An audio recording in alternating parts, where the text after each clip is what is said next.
My name is Sister Mary Ann, and I'm the Associate Director of the Center for Reconciliation and Justice, and it gives me great pleasure to invite all of you to our 6th symposium. We can't hardly believe that this is true, but it's been 6 now. And also to this very timely topic on food insecurity on college campuses. Our moderator today, and many of you know her, is Dr. Jeanne Ortiz, former Dean of Students here and much beloved at Loyola Marymount University. And our panelists are Brooke Duplantier, who is also a student and who has done so much work in this area of the Pantry here, and she's currently the coordinator. Jodi Finkel, a professor of political science, and you can read all about her. She's a tremendous activist and does a lot to put academia into the marketplace and really works to improve the social welfare of others. And Tamm, who is the program specialist for sanitation and environment in the city of Los Angeles, an area that if we did not have someone like himself, we would be far worse for wear, I am sure, a very important part of our city infrastructure. So I'm just going to let our moderator today, Dr. Ortiz, take it away, and please enjoy. Thank you very much, and thank you for taking the time out of your busy schedules to be part of this panel discussion today. It really is encouraging to hear that there's interest in understanding what is happening on college campuses around the issue of food insecurity and how it impacts the educational experience. It's really my honor to be able to help facilitate this panel. We hope to engage the panelists in some questions that we have developed, and if time permits, we would love to be able to entertain some questions from you. And the beauty of this panel, as I was reflecting on the qualifications and qualities of each of our participants, is that each of them comes to this issue from different perspectives. And we can all really benefit from being able to learn about this from the perspectives that they bring. Of course, Brooke, as an individual who works directing the food pantry with other volunteer students, can help us understand the day-to-day experience that students have, and sort of on a micro level.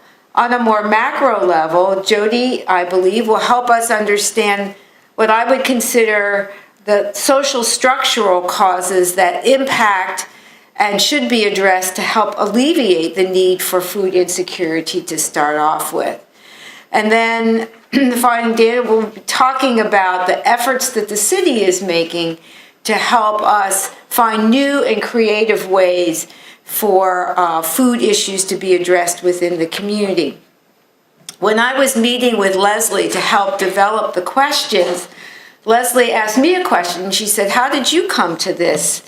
And I explained it to her, and she said, "Oh, I think you should share this with the group." So I will tell you a little bit about it. When I was Dean of Students at Whittier College, which is on the east side of Los Angeles, I had the opportunity to become associated with the Interfaith Food Center in Whittier, which serves the unincorporated parts of Whittier, Pico Rivera, and Santa Fe Springs.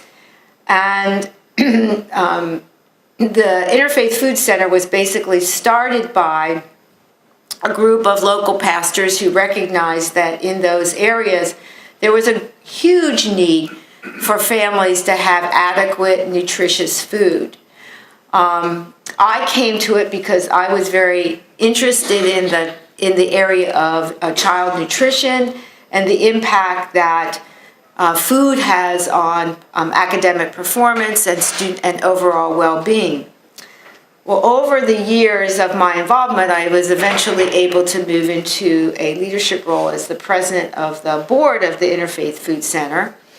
And one of the things that really struck me is that simply providing food is a necessary but not sufficient part of dealing with food insecurity issues. And that unless there were opportunities for people to become empowered to create their own destiny and have the resources to do that, we really were not going to be able to ever address this, this important issue and evolving issue.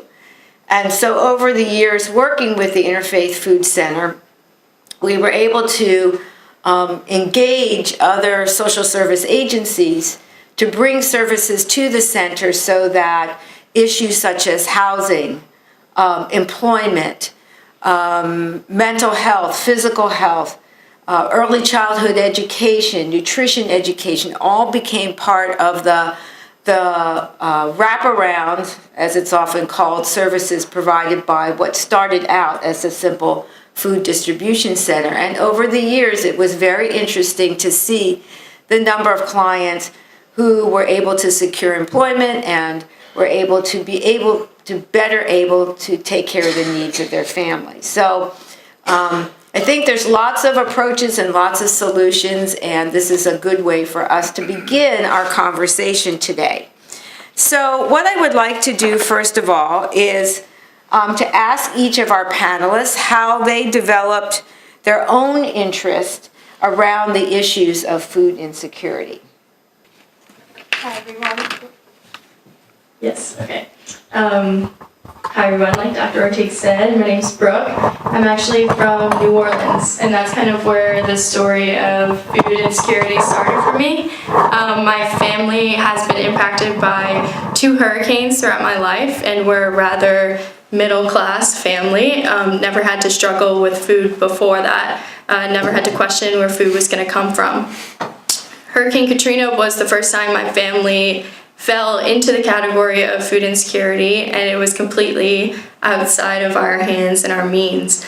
My mom recounts crying the first time she had to apply for food stamps because she never thought our family would be in that situation. So that's just a small example of how a disaster that you could never predict could land you in a state like that. I think from there, and just reflecting on that experience, when I came to LMU was when I was able to put that experience into words, to realize that my family had grown up in a food desert, which means there wasn't any fresh food available where we lived, and that was because of the impact of Hurricane Katrina, and then a hurricane later on as well. And so I started to gain this vocabulary through joining a service org, Sursum Corda, where the focus is on hunger and food insecurity. So once I kind of gained, okay, these are the words for what we went through, and if a family like mine that's rather well off can go through this by no accord of their own, then obviously it's much easier for families across the country to fall into the same state. When I heard about the food pantry, I started volunteering immediately, showed an interest in it, and then applied for the job. And then since then, it's kind of been my passion project. So that's how I ended up here. Thank you. Hi, everyone, and it's a pleasure to be here, and especially with Brooke, who is doing an honors thesis with me, so it's so nice to be on a panel with her today. I became interested in food issues when I was young, watching those infomercials which showed children starving that were my age with distended bellies. And I remember asking my mother something about, I waste so much food on my own plate and those kids are hungry, and having discussions with my parents. But it was always something on the back of my mind. When I was an undergrad at UCLA, I took a class on Latin America. The professor said Latin America at that time had something like 7% of the world's population and 17% of the world's arable land. So Latin America should not only feed itself, Latin America should export food. And that sent me on a path where my research is in Latin America, although in democratization, a little bit different area. But democracy, changing social structures, was really the solution to why people don't eat. And on campus, I became interested in the issue of food justice when I had several different students confide in me that they did not have enough to eat. One that said he had nightmares that he would that he was eating top ramen and easy mac and cheese, and we'd get up in the middle of the night to count how many he had left, because he was so concerned with, that he would not have enough to eat. So that started my thinking about food on campus, and I ended up teaching a food justice class last semester and getting more involved with the pantry.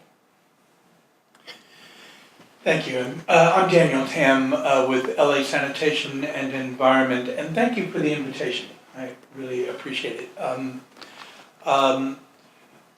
I became interested in food issues. Really, it's by virtue of the fact that I just began working with LA Sanitation and Environment just after Labor Day, and this is one of a myriad of programs that they are becoming immersed in as far as environmental justice is concerned, with sustainability and resiliency. I moved over from the mayor's office to LA Sanitation and Environment because I began to see I was representing the mayor on the west side, right out here, and I began to visit projects and programs of sustainability, water reclamation, and so on. And I saw that there was a story to tell here about sustainability, resiliency, that no one knew about. And food was part of it. When I first arrived at the mayor's office, just over 5 years ago, I began to learn about community gardens. And this is where I began to see, in terms of it being a matter of environmental justice, is that there are such things as food deserts. And I'd never really encountered that term before. And they're all over the city of Los Angeles. The LA Sanitation and Environment has grants that are focused in 3 areas of the city, in the northeast San Fernando Valley, on the east side in Royal Heights, and then down in Wilmington, and then much of South LA, where that's where I'm going to be spending most of my time in terms of addressing environmental justice issues, along with food insecurity and food deserts in those areas. Good to be here. Thank you.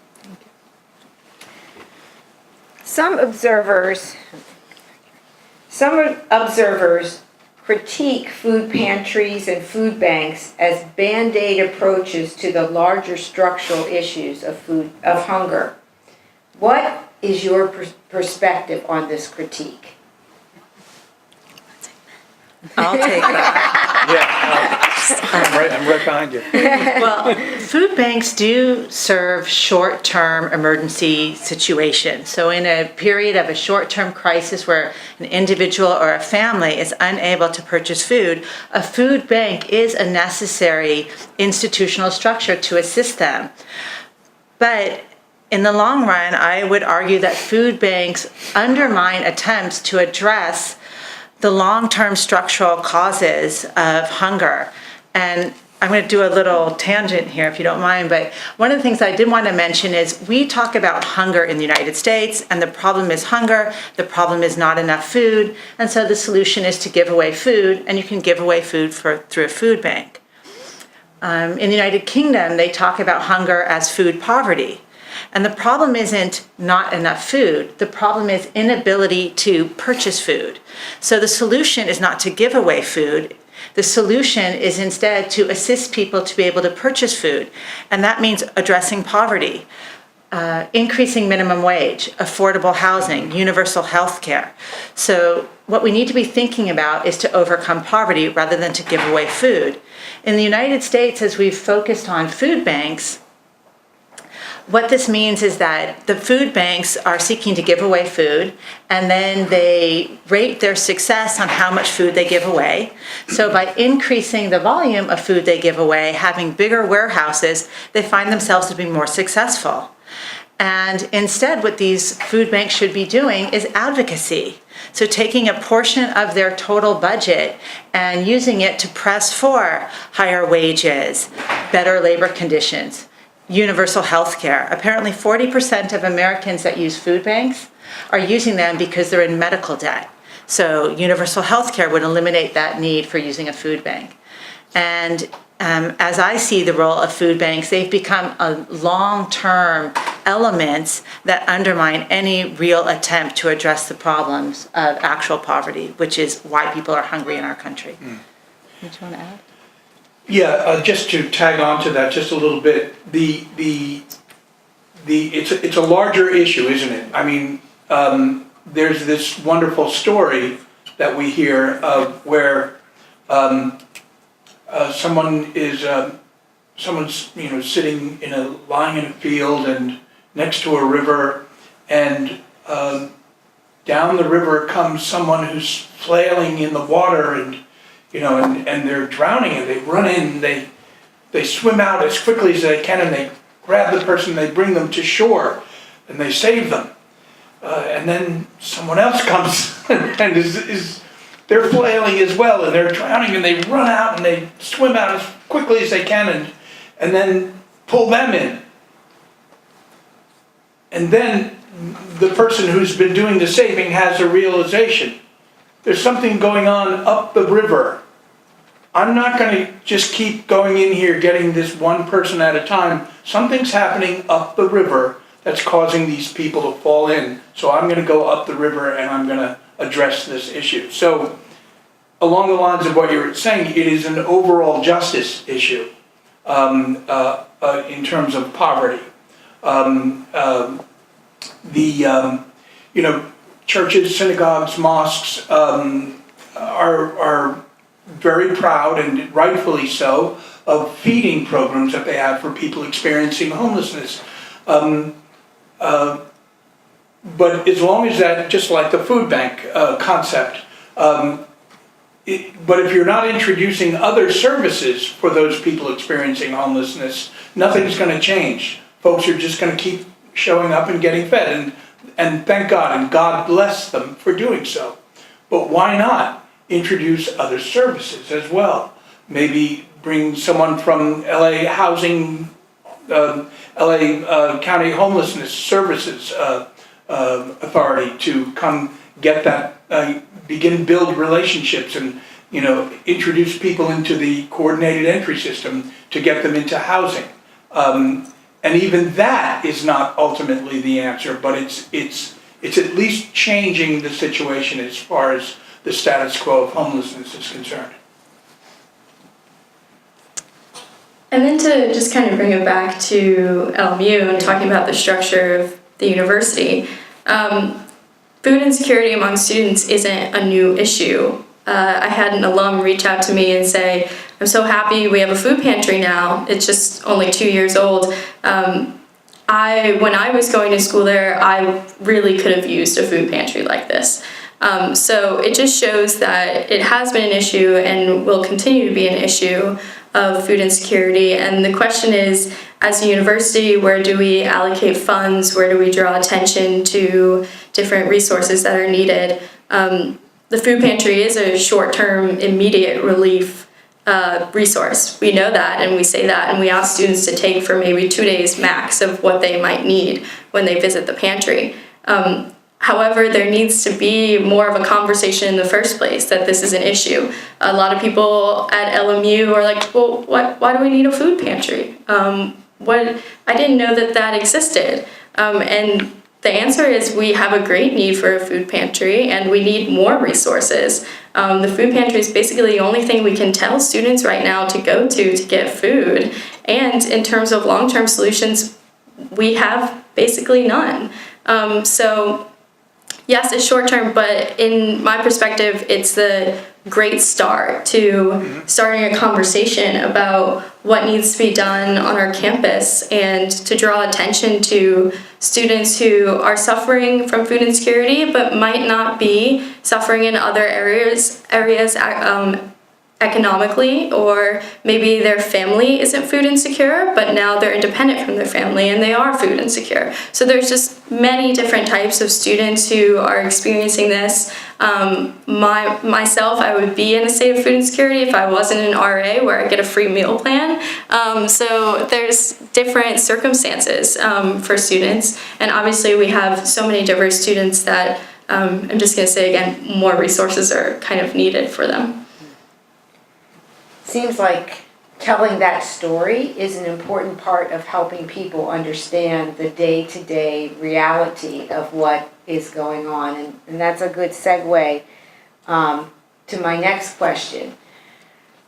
We've sort of bounced back and forth between talking about food insecurity in general and the general population, and then talking about it in relation to college-age students and the impact it has on their education.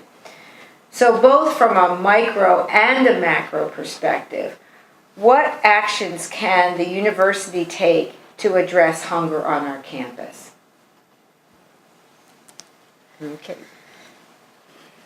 Okay, so in terms of smaller projects and ideas, I think a big one is changing the way we talk about food insecurity or what it means to be hungry.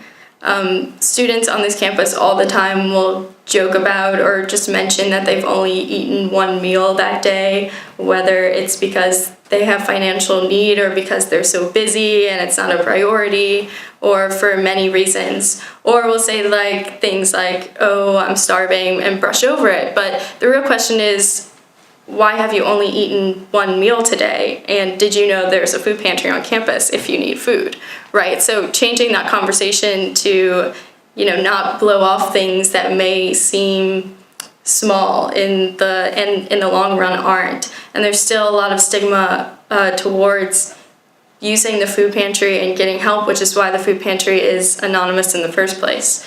So that's a small thing. I mean, another small thing that can be done is financial aid workshops on how to apply for things like SNAP or how to apply for CalFresh grant that California has, which is a really good thing that a lot of students would qualify for if they knew about the resource in the first place. Or having a student break room in the university hall with snacks, just like we have faculty break rooms every, few feet. So those are really small things, but then in the long run, we need to develop our own type of food assistance program for students. Right now, we have a meal plan scholarship that applies for juniors, seniors, and fifth-year seniors to apply to get a meal plan for free. However, experience with the food pantry showed us that a lot of first-year students and sophomore students experience need for the food pantry as well, so they're getting left out and there's a gap there. Patrick Furlong, who's working with me with the food pantry, is developing a committee so that we can talk about, what are the things that need to be done. We need more lower cost meals at the Lair. In general, we need our university to acknowledge how much it costs students to buy food on campus. And that is a huge issue that a lot of students will tell you. The convenience stores that we have on campus are extremely overpriced for whatever reason, and I'm sure that there are reasons for it. But if a student comes onto campus and didn't bring their own meal, they don't even want to buy food on campus because it's so expensive, and they would rather wait 8 hours till they go back home and then eat at night. And that's just extremely unhealthy, and this is the story of a lot of students. So that's a big one.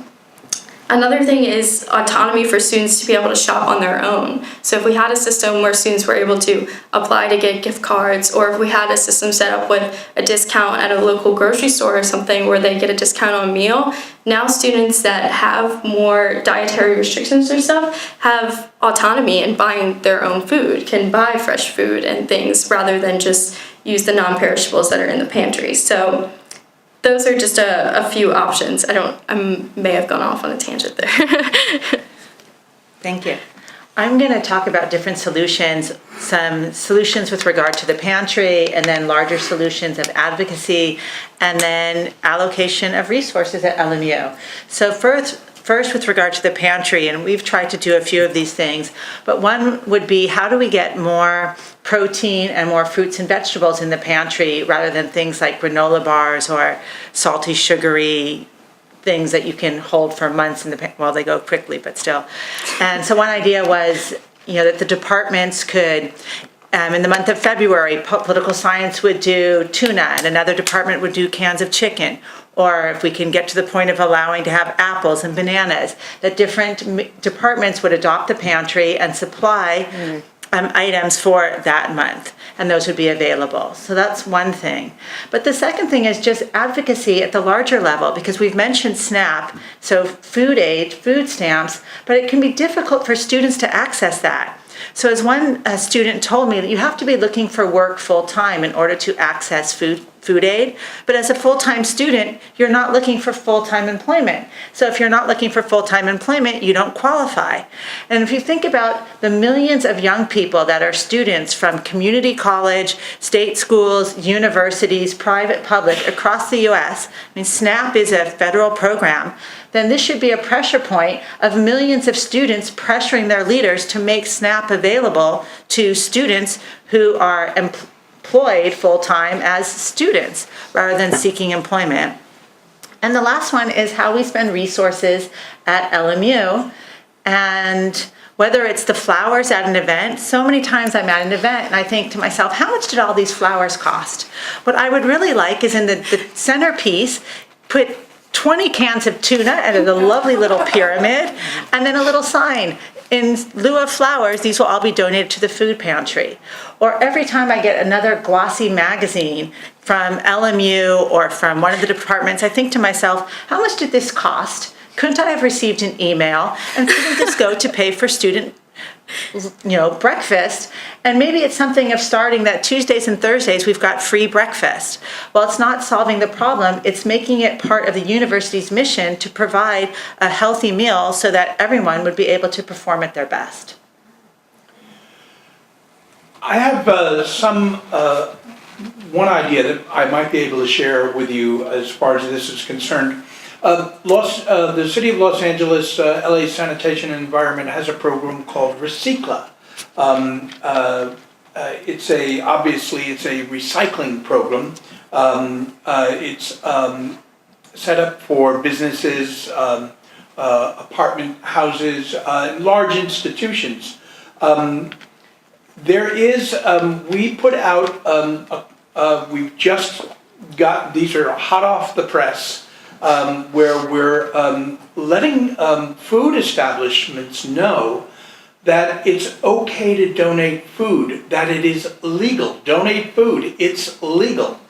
And that facilities that will donate food to nonprofits that will serve, in this instance, students who are in need, they're protected from liability. And there's a whole thing that you can go into here, and if you take I brought a bunch of these cards, so you're welcome to take one. And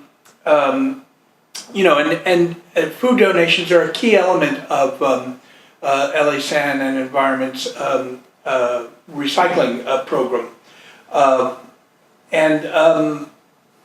We can bring Los Angeles a step closer to eliminating food waste from landfills while eradicating hunger from the city.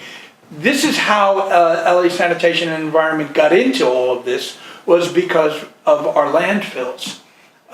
We have closed a couple of our landfills in the past decade or so, and we've reduced over the past couple of decade or so by 76% the amount of stuff, garbage, waste that goes into a landfill. We are aiming to close all of our landfills and get down to 90% reduction of what goes into landfills. We know that, I was just speaking with Sister Mary Joseph or someone earlier about in the United States, 40% of our food is thrown away. Edible food thrown away. And I think you were referring to that earlier as well.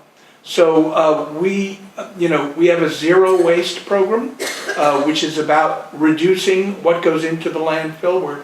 We've gotten 70% down. We want to get down to 90%. And we're in a pilot program right now that is about food recovery, food waste, food recovery, food rescue. By March, I would say we're going to be finished writing a report about it, and we can circle back with each other about that. But food rescue is a big part of it, and I encourage you to take these cards. I don't know, Brooke, if maybe there's a task force, maybe that might be developed right here at LMU. Again, this is a stopgap measure, but it's filling a need, right? To go out and, establish relationships with food facilities here in Westchester, or, over in Playa Vista, or wherever, where food can be donated. And that's one way to fill the need.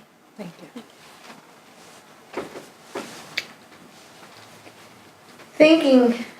We've talked a lot about our campus and meeting our campus needs.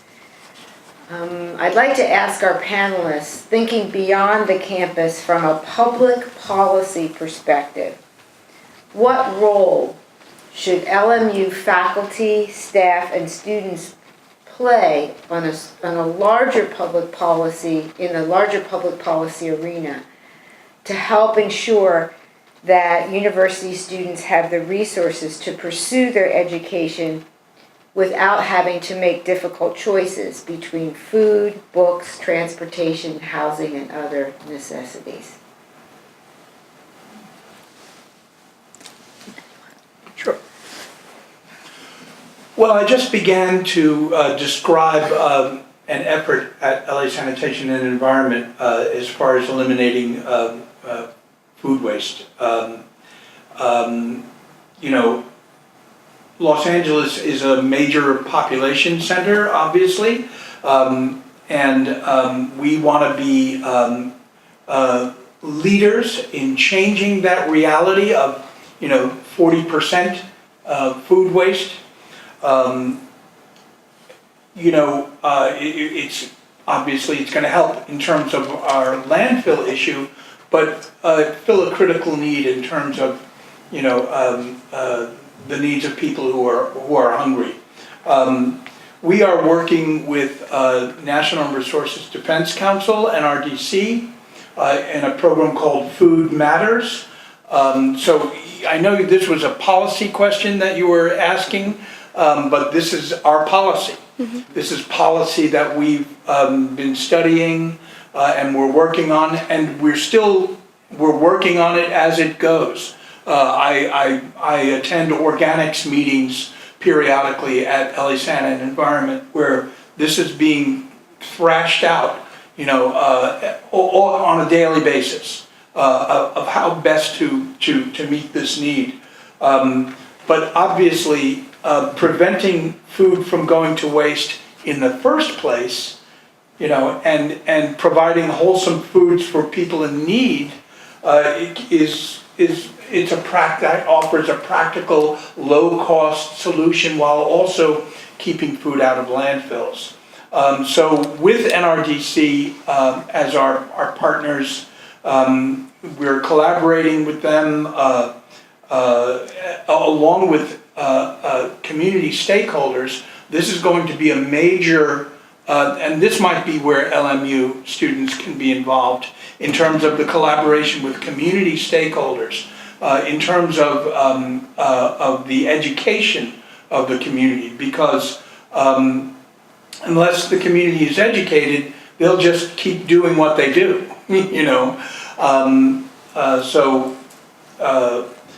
keeping food from going to waste in the first place is a big part of the issue, and ensuring that there's that appropriate food surplus reaches people in need, and making sure that we're recycling food scraps rather than getting them into the landfill is a big part of the issue. But I think the community stakeholder piece is probably where LMU students can actually be involved in terms of implementing. And then, if it's a matter of understanding more policy, maybe, we can develop something where, LMU students can come and speak with the policymakers themselves about this and find out exactly what, up to the moment, what's being done. Thank you. And I think what I would say, it's about building allies and alliances. So many people on campus are interested in the issue of food justice, and some people are doing research on it. There's many organizations that we can partner with. LA Food Network, LA Food Policy Council is probably one of the most important. But I would say from the point of view of students, it's our students making allies with other universities, and for me it would be the Jesuit universities. So at one point I was teaching a class on modern slavery, and we had the students in our class challenge the students at every other Jesuit university to become active in the area of modern slavery and to raise money to free a village. We were working with Free the Slaves. And while in the end, none of us raised $25,000 to free a village, many of the schools did become active, and some actually became even much more active than our own anti-slavery organization, and it continued on at the Loyola Marymount in Maryland, in New Orleans. So what I would suggest is that we partner with other universities that have the same mission that we have, and I like that because if we're just in California and we can partner with Mount St. Mary's and UCLA and USC, we are already in an activist, Democrat in terms of party state. What I want to do is link up with young people in Republican states, in red states. So this is not just one type of pressure on certain, one political party. We need to have both political parties in Congress making moves to address the issue of hunger, which is really these larger issues of income inequality, wages, healthcare. Yeah, and just to say a simple piece, Pam went to a food bank conference, and they were really pushing for, especially California universities, the CalFresh grants that students can get.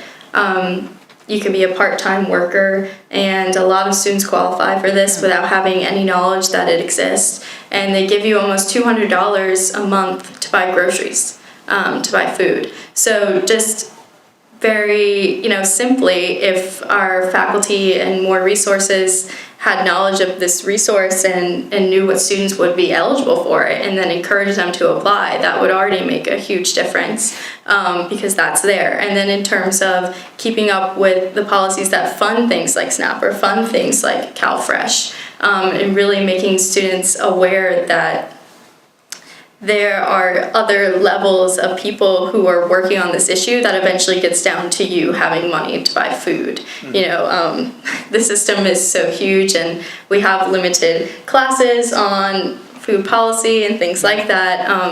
So just an increase in all that in general would be beneficial. As I was preparing for the panel today, the thought occurred to me is I couldn't really find any clear indication of the degree to which our state legislators and national legislators are even aware, to the degree we think it's important for them to be aware of this issue of food insecurity, specifically on college campus and in general. And that was really the genesis of my question is, how do we raise this type of issue to the level of the public policy forum? Mm-hmm. So, okay, as we move on. Can I respond one more? Let me just say. I don't need the microphone. Okay. You have a council member right here. Mike Bonin is your council member over here in Council District 11, which is where you are. Were LMU students to organize and study this issue, just in terms of, just a little bit in terms of public policy, to the extent that you could, come up with the bare bones of a policy that you want to see advanced in the city of Los Angeles, you could bring that to your council member. In fact, over at the Westchester Rec Center is where they have a satellite office. Bring that to them and camp out on his doorstep and don't take no for an answer. That's how you deal with City Hall. Don't take no for an answer. I'm not joking. Okay? Thank you. Yeah. That's exactly where I was trying to go. Okay. And how do we mobilize people to raise awareness at the level of systemic change? Yeah. And can I add one more thing also, which is also that most people and most of the editorials you read, whether it's in the New York Times, the LA Times, they're often suggesting that food insecurity is a problem of public schools. So they're looking at community colleges and maybe UCLA, but LMU has a food pantry, USC has a food pantry, American University back east has a food pantry. So also making this not something of it's just for public schools type of a problem, but it is a problem that affects everyone in our society. And usually when we have something affecting our larger group and more middle class students as well, you're more likely to have resolutions to the problem. Right, to get some traction. Yes. To get resolution. Brooke, I don't need to put you on the spot here, but I will. From your perspective, campus-based solutions to food insecurity may have to address the needs of diverse students, such as dietary, health, medical, religious, cultural, access to kitchens, whether on or off campus. What have you seen in our food pantry as students are coming with different kinds of dietary needs or different kinds of dietary needs? Well, it goes even beyond dietary needs, which we can also speak to. And cultural too. Yes. Since it's an anonymous pantry, we have kind of a response board that we have going in the pantry where we ask students who come in and use it a question that may be, what year are you, where do you live, or what would you like to see in the pantry, what do you need, etc., those types of things. And always really surprised by the different responses. For example, a lot of students express want to have a quick bar of protein to go on the run because LMU campus life is fast. But then we'll be surprised by things like students writing that they need diapers or baby wipes, which just goes to show you that we have non-traditional college students, people of all ages at LMU, who may also be using the pantry. In terms of gluten-free requests, obviously that's a big thing and a huge need because those items are often way more expensive than the average item. To give you some perspective, pasta was on sale at Vaughn's for 69 cents, but the gluten-free pasta was still $2.35. So the prices of those things are extreme. So often we ask donors to get things that we might not be able to afford with our budget. So we can buy things on the cheaper end, and we do often look for sales and things, but in terms of providing for cultural or dietary needs, it's often very limited. So we ask, instead of donating, peanut butter and tuna or cheaper items that the pantry can afford to buy, donate things that maybe you're only going to buy 2 or 3 of, but might be more the specialty items for the student that comes in and is really relieved to see the canned eggplant, So that's what I'll speak to that about. But also there's students who request shampoo. We have shampoo and soap in the pantry. We have toothbrushes right now and toothpaste. For a long time we had toilet paper. And all of those things are very hot items. They are very quickly gone, which just shows how you were speaking earlier to the intersections of the needs. So whenever we're able to get donations that even go outside of food, we place that in the pantry as well because there's a big need for that. Where do you put the list of the things that you want for the pantry? So we have a flyer. Because I don't think they're up in the departments, for example. That would be something to post in each department and people will, I've never seen the actual list, so trying to Sure. think of things like toothbrushes or other items. Does a food pantry, I have to confess, have a page on the university's? Is that a place that where we Yeah, can we have advertise? suggested donations there, and we have, I think, even a link to the list there. Okay, good. Well, we are sort of at the end of our prepared questions, and we'd like to use this opportunity to open the floor up to you to see if you have any questions for our panelists. Yes, Sister Joanne? I guess I'm kind of moving in the direction of what is being done on campus now with the community garden, and how does that help either staff or students? Sure, so the community garden run through Green LMU, which also kind of runs like our sustainability element of campus, is still a very small project. Much like the pantry, has a few student workers, is not always like quick to respond, things like that. There's only a few people that are working in that area.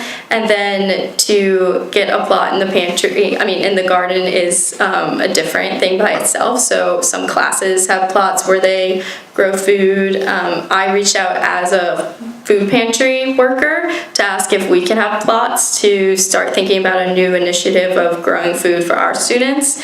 So that's currently in the works, and hopefully will come to fruition this semester.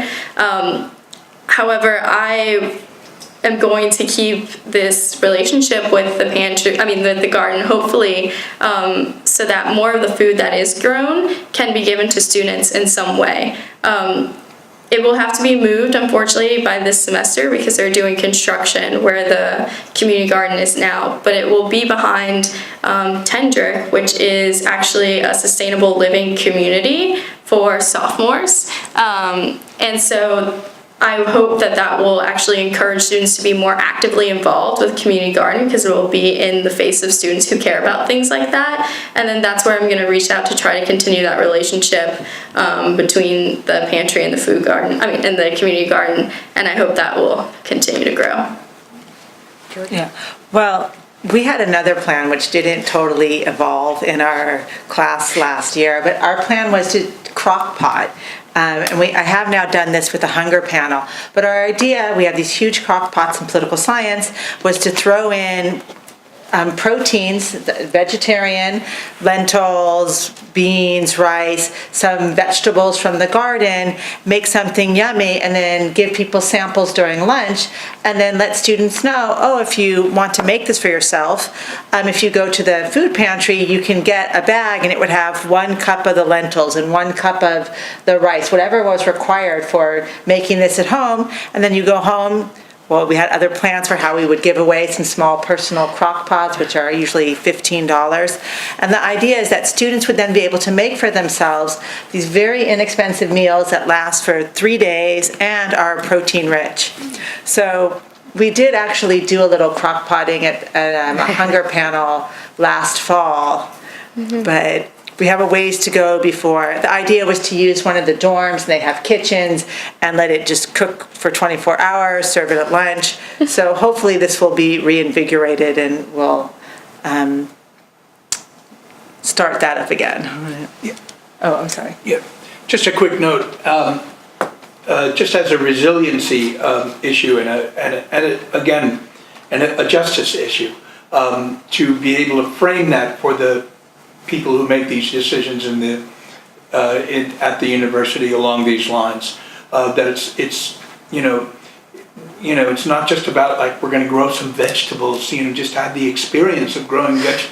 You know what I'm saying? It's like it's a larger issue than that. And you have a fantastic president of the college here, Tim Snyder. He's a really enlightened guy. And I think if you make the argument along those lines, you're going to get a positive response. You may not get everything that you need, but the whole idea of advocacy is to ask, right? You make the ask, or you make the demand, depending on what it is, in terms of the urgency of the need. Community gardens that I've visited in my time at LA Sanitation and Environment, they're just astonishing, just in terms of how the community comes together.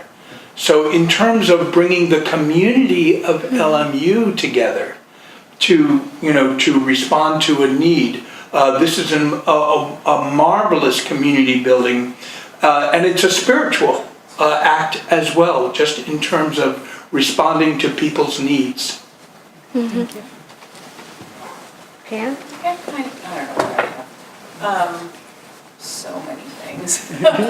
One of the things, having been to UC Santa Barbara, I've been talking to Brooke, they are obviously a different animal than we are, but they push CalFresh so hard. And as Brooke was saying, it's $200 a month. As a student, it's really hard to get more money. You know, like you're already at your loan top, you're already at your grant top, so you just can't get any more without getting more loans. But here's CalFresh. If you qualify, you could be getting $200 a month to buy food.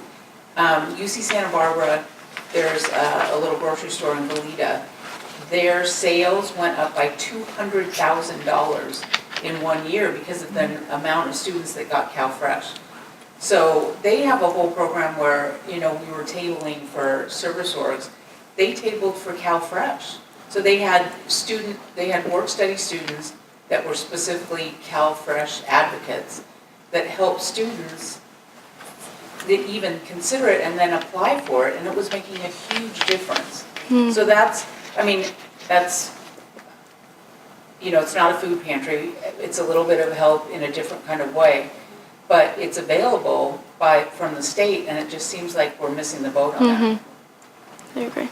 It's almost as if it's low-hanging fruit that we're not taking, Absolutely. no pun intended, of Yeah. course, but, Mom. Okay, Tim Snyder. oh, please. Yes. This might be more of a question for the administration, but I know, like, as a student myself, and I'm knowing other students, the cost of food on campus is a really, really big issue. And I know part of that is because of the contract that we have with Sodexo, but is there a way that we can reduce the cost of food on campus? Like, it seems like there could be some push from the student body to reduce the cost, because I pay 69 cents for a banana at the grocery store, but I pay $1.09 in our cafeteria for a banana. So, like, obviously I'm not going to want to pay $1 for a single banana. So yeah, I don't know. I don't know if anyone can answer that question. It could be more of a question for the administration, but how can we reduce costs? As a person who's no longer necessarily employed by the university, I do think that there is a vehicle for students to raise that issue through ASLMU. And it should be the kind of issue that ASLMU can be responsive to. And I don't believe, because I've worked with other members of ASLMU in previous years, that they're not aware that this is a huge problem among students. Engaging the right people has to be the first step, and better understanding the magnitude and scope of what it does, how it impacts students, I think can have a huge difference in making on-campus food more accessible and affordable. ASLMU is a fantastic tool in that regard. Can I? I'm sorry. I'm Pam Rector from CSA.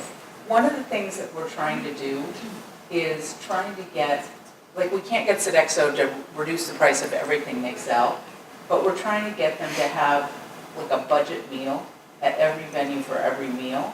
So, you aren't going to go in there and spend $10. So that's something that we're trying to negotiate with Sodexo.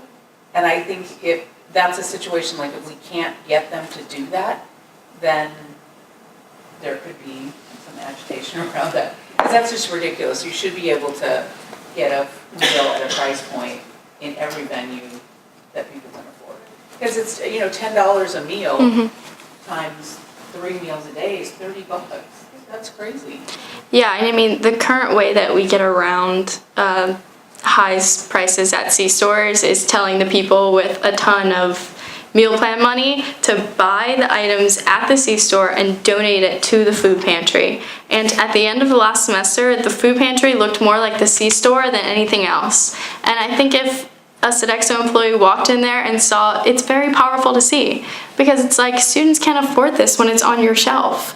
So now the work of other peers, they spend their money for students that they know that can't afford to buy it across the street at the store, but they can go in the food pantry and get it for free. It's a really profound statement. So that's like the current way that we loop around it. But even just to make that more, you know, how ironic that I have to go to the food pantry because I can't afford to buy it at the store that's really selling it, you know? Yeah, I don't remember the name of the program, but where students can donate the rest of their meal plan back to the university to contribute to the food pantry. I know so many other universities do that, where the remainder of the meal plan is normally gone to waste for most students and just goes back to housing. So I know like there's an initiative to start contributing the meal plan funds back to the food pantry. So we can really push that and encourage students to be aware of that, because I'm sure a lot of people aren't aware that the remainder of their meal plan can go to something for other students. Yeah, exactly. I think that's not true here. No, It's not true here. There's a program called Swipe Out Hunger that was started at different universities where they can actually donate leftover meal plan money to a fund that then goes to students who are in need. A student here was briefly working on getting that process started, but yeah. Do we have it? No, we don't have it. Okay.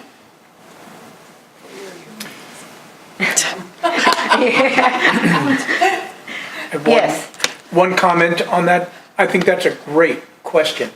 And I think about any way to look at going in and looking at the profit margin and seeing if that negotiations on that can be reopened, but not at the expense of what they pay their workers. Mm-hmm. As one who worked very hard with Mayor Garcetti to raise the minimum wage, we're not even at minimum, we're not at the point that we even want to be at yet. It's going up incrementally. But that must be, the integrity of that must be protected as well. You can't, it's not like whack-a-mole where you address Right. one issue and then another At issue. the expense of the workers, right. Right. Other questions from the audience? Yes. I don't know if you already talked about fresh cow.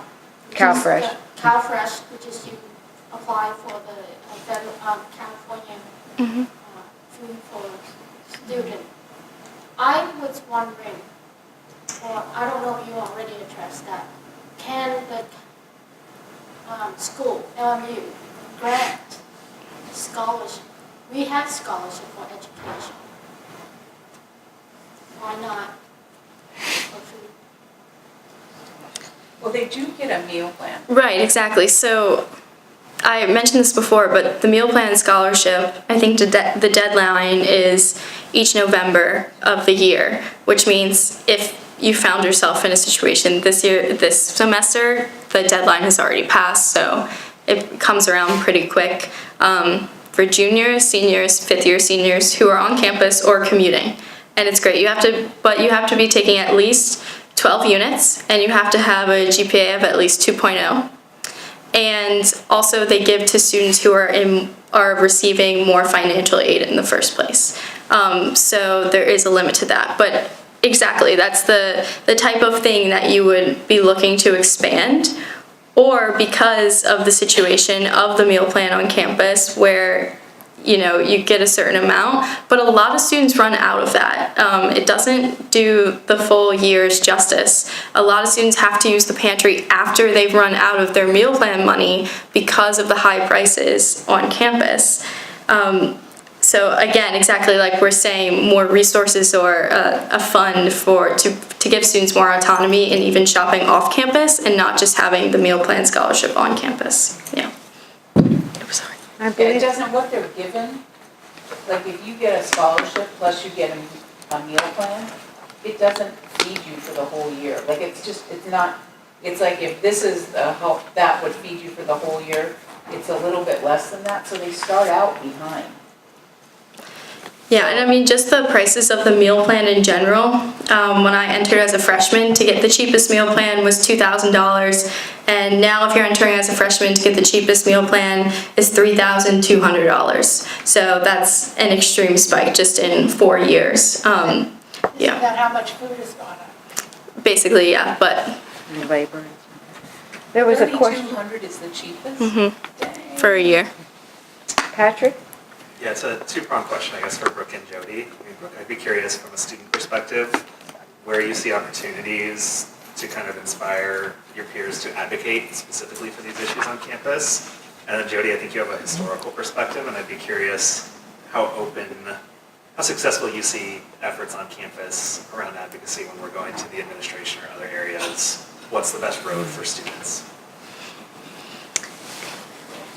Yeah, so this is a challenge to get students to talk about hunger and to talk about it not just in an abstract sense of, oh yeah, there's this many billions of people hungry across the world, but also right here on campus. Let's focus right here on campus.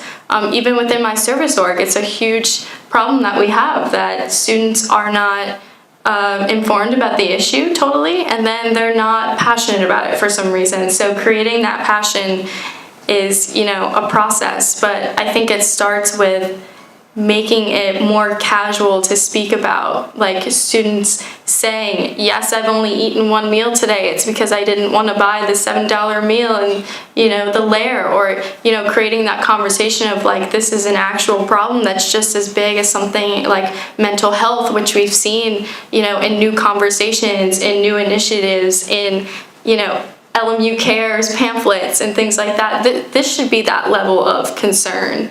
And I think if it comes from departments and it comes from, at orientation this year, we talked about the food pantry. Awesome. Let's do more of that, because if they see another student up there going, this is an issue, I need freshmen to help me tackle this issue in the future, then hopefully it will inspire that passion. But there's few student groups that really focus on hunger. Sursum is one, Oxfam's another.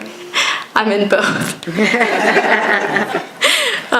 So yeah, the passion piece is huge, and it's something that I've kind of been brainstorming all throughout the semester. How do I get other people to care and notice?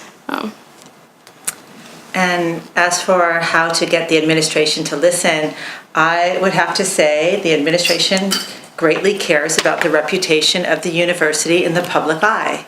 So maybe you need to set up a little table at the entrance to LMU off Lincoln with, your signs that food insecurity on campus, or writing editorials to the LA Times. You can march around campus as much as you want and nothing will happen, is pretty much how I view it. So it has to be external pressure points, and it's really about the reputation of the school. And luckily, I'm tenured.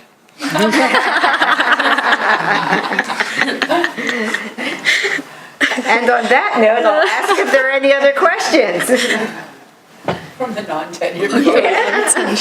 Well, we want to thank you very much for attending our panel discussion on food insecurity among college-age students. And I would really like to thank Daniel, Jodi, and Brooke for the expertise that they shared, the ways that they helped us understand the issues from their unique perspectives, and that it inspires you to think about it, and also engage with the topic of food insecurity on campus in ways that are most meaningful to you. So thank you very much. Thank you.